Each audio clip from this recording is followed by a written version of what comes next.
The first time Lieutenant Maya Anderson buttoned her Army uniform, she thought she had finally won. Years of studying, training, and sacrificing had led her to this moment, a woman of color stepping into one of the most demanding professions in the world.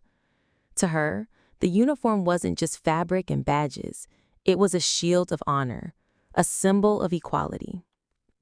But inside the training camp, she quickly realized the battlefield wasn't only fought with weapons. There was another war, silent but deadly. The war against prejudice. Some saw her as weak because she was a woman. Others whispered that she was only there to fill a diversity quota. And a few made it painfully clear they didn't believe someone like her belonged in the U.S. Army at all. Yet Maya refused to break. For every insult, she pushed herself harder. For every doubt cast her way, she carried twice the weight. What her fellow recruits didn't know was that she wasn't just fighting for a career. She was fighting for her dignity, for every woman who dared to dream, and for a future where courage mattered more than color. Maya Anderson had grown up in a neighborhood where military posters hung on street corners like silent promises. Be all you can be, they declared in bold letters, with images of soldiers standing tall against the sunset. As a child, she would stop in front of those posters and stare for minutes at a time, imagining herself in the crisp green uniform, saluting proudly, her boots planted firmly on the ground of respect. Her father, a retired bus driver, had always told her that the world would not be easy for her. "Maya," he'd say, his voice steady, but his eyes full of concern, "you'll have to fight harder than most. People will try to put you in a box because you're a Black woman. But don't you ever let them decide who you are." Those words became the foundation of her resolve. She studied harder, trained longer, and carried herself with discipline long before she stepped into any military base. While her classmates spent weekends partying, Maya was jogging through empty streets at dawn, her breath fogging in the cold air, pretending she was already on the obstacle course. When she finally received her acceptance letter into the U.S. Army training program, she cried quietly in her bedroom, clutching the paper like it was a lifeline. She wasn't just accepted into a career, she was accepted into a dream that had lived in her heart for as long as she could remember. But dreams often look different once you step into them. The first day. The base smells of dust and iron. Rows of recruits lined up, adjusting their uniforms nervously. Some chatted in low voices, some looked around with awe, and some already wore the cocky smirk of those who believed they were born soldiers. Maya straightened her shoulders, adjusted her cap, and walked with steady steps towards her assigned squad. She could feel the stares before she even turned her head. A group of male recruits leaned against the barracks wall, their voices just low enough to seem private, but loud enough to be heard. "She's the new one, the diversity hire?" "Looks like it. Bet she won't make it through the first month."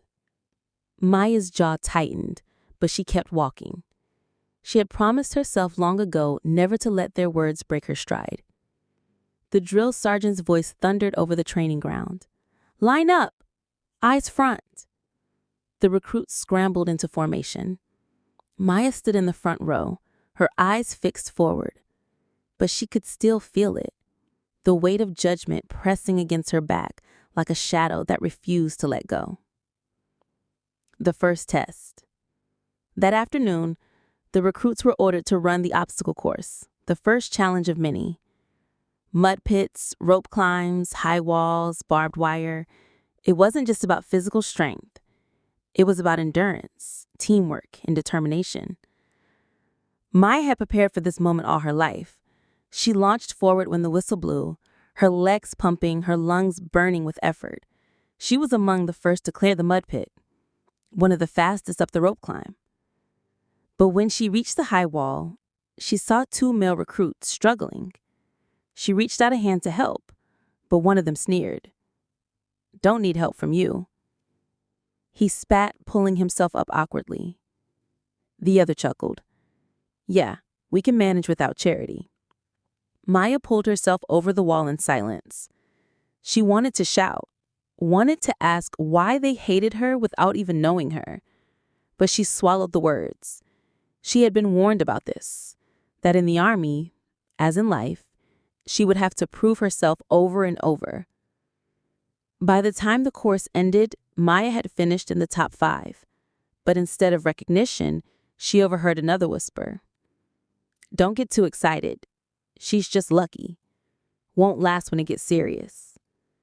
Her fists clenched, not because of their words, but because of the fire they lit inside her. The barracks.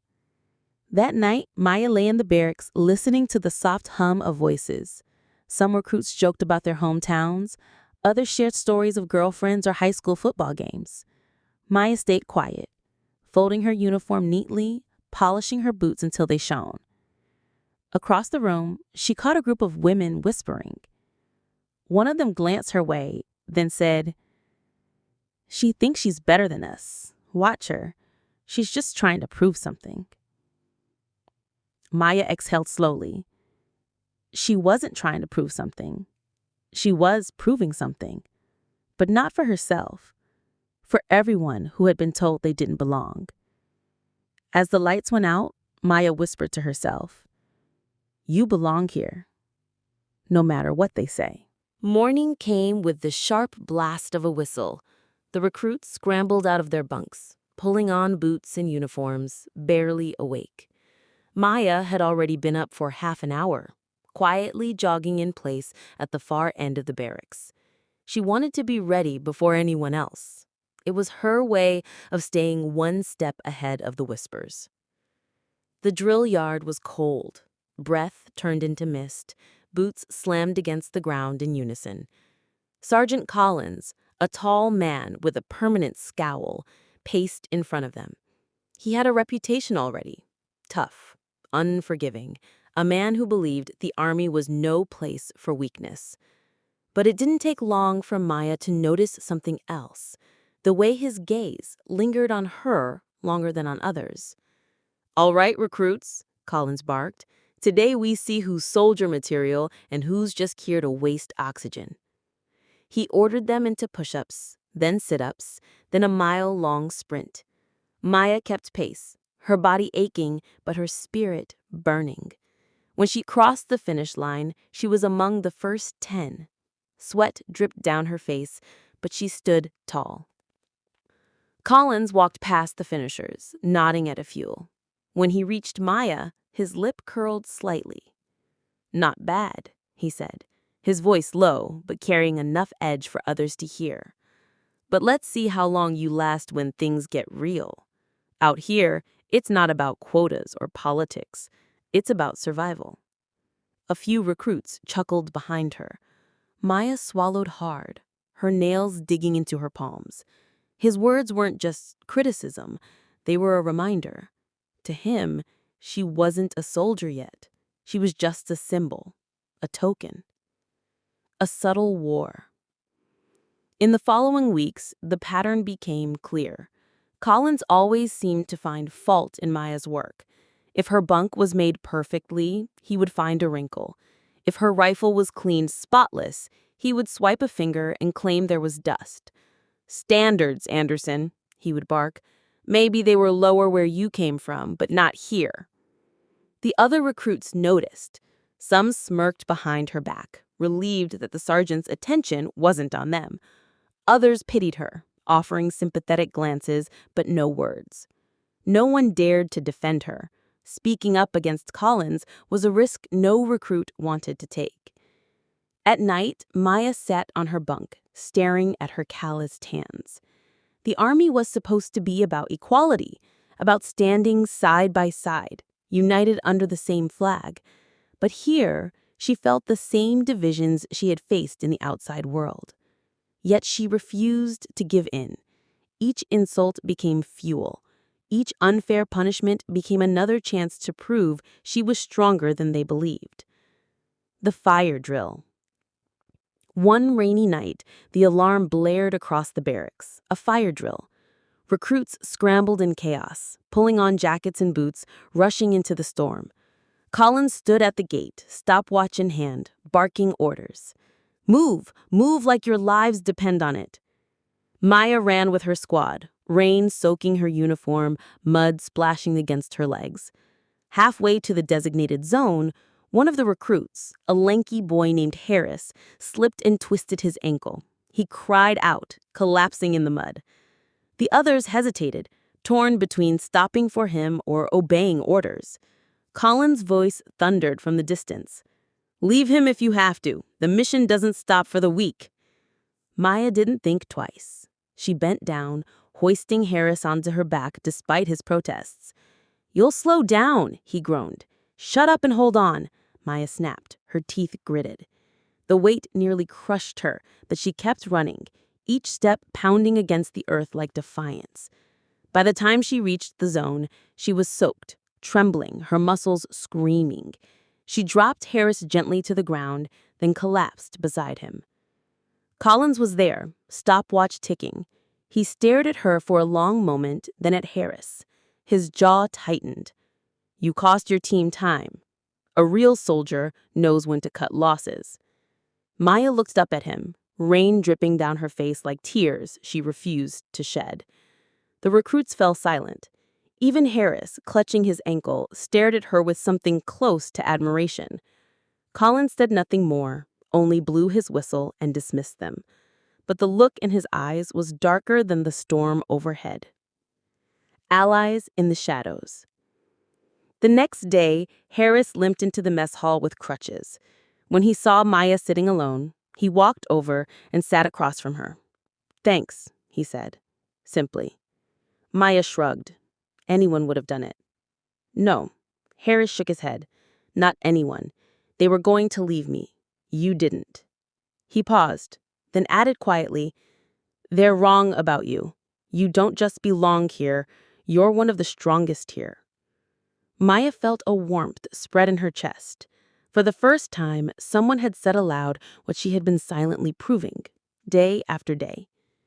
Soon after, others began to notice too. A few recruits started seeking her advice during drills. Some asked for help with training. Slowly, the whispers that once mocked her turned into murmurs of respect. But Collins didn't let up. If anything, he grew harsher, his criticisms sharper. It was as if every ounce of recognition Maya gained only fueled his determination to break her. The breaking point. One morning, after weeks of relentless training, Collins announced a surprise endurance march, 20 miles with full gear. The recruits groaned, but no one dared to complain. They loaded their packs and set off at dawn. The march was brutal. Heat shimmered off the road. Packs dug into shoulders, blisters formed on heels. By the 15th mile, several recruits were stumbling. Maya's legs felt like lead, but she pushed forward.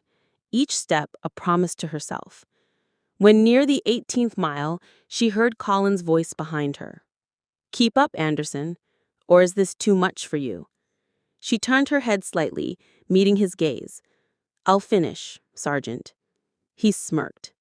"We'll see." When they finally reached the end, Maya collapsed on the ground, her body aching. Collins walked past, his expression unreadable. Then he muttered just loud enough for her to hear. "Stubborn doesn't equal strong. Remember that." Maya's chest heaved with exhaustion, but inside, a spark burned brighter than ever. She wasn't just surviving his tests, she was enduring them, and that was its own kind of strength. The recruits were gathered in the training yard at dawn, their packs lined up neatly at their feet. The air was thick with tension. Sergeant Collins stood before them, his expression unreadable. "Today," he announced, "you will undergo a survival exercise. You'll be dropped in the wilderness with limited supplies. Your mission is simple: survive for 72 hours, navigate to the extraction point, and bring your entire squad out alive." A murmur spread through the ranks. 72 hours in the wild was no small task, especially with Collins overseeing it. He continued, his eyes flicking toward Maya. Leadership will rotate within each squad. Everyone will have their turn to lead. That way, we'll see who's capable of command and who's destined to follow. Maya felt his gaze linger a second too long. It wasn't a coincidence. This was another test, and Collins would be waiting for her to stumble. Into the wild. The transport truck rumbled down a dirt road and finally stopped at the edge of dense forest. The recruits jumped out, their packs strapped tight, rifles slung over shoulders. The wilderness stretched before them. Thick trees, uneven terrain, the faint sound of rushing water somewhere in the distance. Maya's squad consisted of 6 recruits, including Harris, who still limped slightly but had insisted on coming. There was also Ramirez, a quiet but observant soldier, Jenkins, who often wore a smirk that made Maya uneasy, and 2 others, Daniels and Cooper, who followed orders without much question. They moved into the forest, the sun already hot overhead. For the first several hours, Daniels led, keeping the squad on course with the map and compass. The terrain was rough, the packs heavy, and by nightfall, everyone was exhausted. When they set up camp, Collins appeared suddenly out of the shadows, as if he had been waiting. "Tomorrow, Anderson takes point," he announced. His voice carried a subtle edge. "We'll see if she can keep you alive." Maya felt the weight of every eye on her. Some were doubtful, some curious, some quietly supportive. She nodded once, keeping her face neutral. "Understood, Sergeant." The first day of leadership. Morning broke with the sound of birds and the rustle of leaves. Maya rose early, checked the map, and planned their route. They needed to move north toward the extraction point, but the path was tricky. Rivers, cliffs, and dense forest stood in their way. She called the squad together. "We'll follow the river upstream. It should lead us closer to the ridge, which will give us a vantage point. From there, we can reorient." Jenkins snorted. "And waste half a day walking in circles?" Maya's eyes narrowed. "Do you have a better suggestion?" He shrugged. "Just saying. I'd rather not follow someone who's only here because of quotas." The words hung heavy in the air. Harris stepped forward, glaring at Jenkins. "Shut it. She's kept pace better than any of us." Maya held up a hand, silencing them both. "We don't have time for this. We move now." Despite Jenkins' muttering, the squad followed her. Obstacles? By midday, the forest grew thicker, the ground uneven. The squad moved slowly, sweat pouring down their faces. When they reached the river, the current was stronger than expected, the water rushing violently over jagged rocks. Maya studied the terrain. The river was too dangerous to cross directly. "We'll move along the bank. There should be a calmer point upstream." But Jenkins scoffed. "Or we waste half a day and run out of daylight." He pointed at a narrower stretch. "We can cross here if we're not cowards." Against her better judgment, the squad looked at him, some nodding uncertainly. Maya felt anger rise, but she forced her voice to remain steady. "That current will take you under in seconds. If we lose someone, the mission fails. We stick to my plan." Jenkins rolled his eyes, but followed grudgingly. 2 hours later, they found a shallow section where the river widened. It was still dangerous, but manageable. Maya crossed first, testing each step, then helped Harris across. One by one, the squad made it safely. By the time they reached the ridge, at dusk, everyone was exhausted, but alive. Maya spread out the map, showing them their progress. "We're on track. Another day like this, and we'll be close." Even Daniels, usually silent, nodded with respect. "Good call today." Jenkins said nothing, but the look in his eyes told Maya this wasn't over. Sabotage in the dark. That night, as the squad slept in shifts, Maya awoke to the sound of rustling. She sat up quietly and saw Jenkins near the packs. His hands moved quickly, and when he noticed she was watching, he froze. "What are you doing?" Maya demanded. He straightened, smirking. "Just checking supplies." But when she inspected the packs later, she noticed 2 water canteens were missing. Rage burned inside her. He had taken them or hidden them to undermine her leadership. In the morning, when the squad discovered the missing canteens, Jenkins put on an innocent face. Maybe someone lost them on the riverbank. Maya wanted to call him out, but without proof, it would only divide the squad further. Instead, she spoke firmly. We'll ration what we have left. No exceptions. The march that day was harder. Thirst gnawed at them. Fatigue slowed their steps. But Maya kept them moving, encouraging them when they faltered, carrying extra weight when Harris stumbled.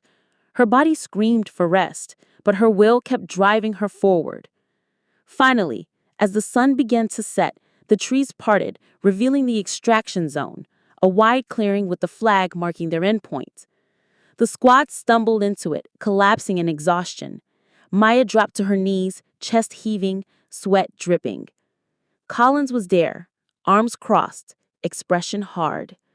He looked over the squad, then at Maya. You made it. Barely. But his eyes betrayed something else, a flicker of recognition, grudging respect. He had set her up to fail. She hadn't. As the squad was loaded back into the truck, Harris leaned toward her and whispered, You carried us through. Don't let anyone take that away. Maya closed her eyes, exhausted, but proud.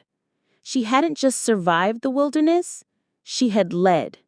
The days following the wilderness exercise passed in a blur of drills, lectures, and inspections. Maya noticed the difference immediately. The way her squad mates now looked at her, the quiet respect in their eyes. Harris, in particular, stuck close. No longer just an ally, but a friend who would defend her without hesitation. Even Ramirez, usually silent, had begun to nod her way during exercises, a small but meaningful acknowledgement. But Sergeant Collins was unchanged. If anything, he seemed more determined to grind her down. Every inspection, every formation, his voice found her name like a hawk spotting prey.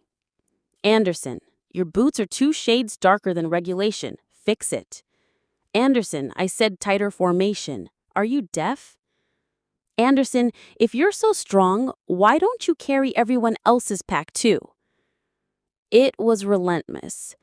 Yet, Maya began to notice something else. The more he pushed her, the stronger she grew. She no longer flinched under his criticisms. She no longer felt the sting of his words the way she once had. Every insult became iron in her veins. The announcement. One evening, Collins gathered the recruits in the training yard. The sunset cast long shadows across the ground, and the air buzzed with tension. Tomorrow, Collins barked, you'll undergo your final test, a live simulation, urban combat scenario. You'll be split into 2 groups. Objective, extract the hostage and neutralize the threats. You'll use live blanks and simulated explosives. This is as close to the battlefield as you're going to get before graduation. He paused, his gaze sweeping the recruits before locking on Maya. Anderson will lead Alpha Team. The words dropped like a stone in water. Whispers rippled through the squad. Some looked at her with surprise, others with skepticism. Jenkins muttered something under his breath, but Harris shot him a glare that silenced him. Maya stood tall, her heart pounding. Collins had set her up before. This was no different. If she failed, it would be the perfect excuse to prove she wasn't fit to lead. But if she succeeded... The simulation begins. The next morning, the recruits assembled in full gear. The mock urban training site stretched before them. Rows of abandoned buildings, alleys, and barricades designed to mimic a war zone. Collins stood at the command post, arms folded, eyes sharp. Alpha Team, Anderson. Bravo Team, Jenkins. Let's see who actually has leadership in their blood. Maya's jaw tightened. This wasn't just a test. It was a duel. Collins had paired her against the one recruit who hated her most. She gathered Alpha Team. Harris, Ramirez, Daniels, and Cooper. Listen up, she unfolded the map. We move in from the east side. Quiet entry, no unnecessary noise. Cooper and Daniels take point. Harris and Ramirez cover the flanks. Our goal is the hostage, nothing else. Got it? They nodded. For once, no one questioned her. The clash began. The simulation began with a loud siren. Both squads moved into the mock city, rifles raised. Gunfire blanks cracked in the distance. Simulated grenades exploded. Smoke filled the air. Alpha Team advanced carefully, weaving through alleys. They encountered two hostiles, mannequins rigged with paint rounds. Daniels and Cooper neutralized them cleanly, and they pressed on.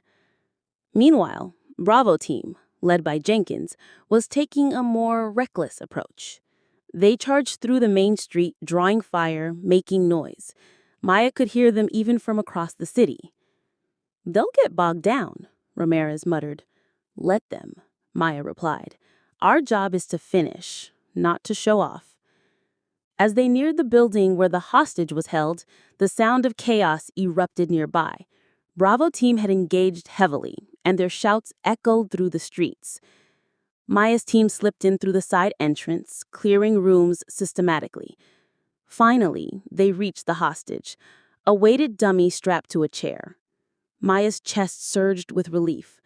"All right, let's move him." That's when it happened. The crisis.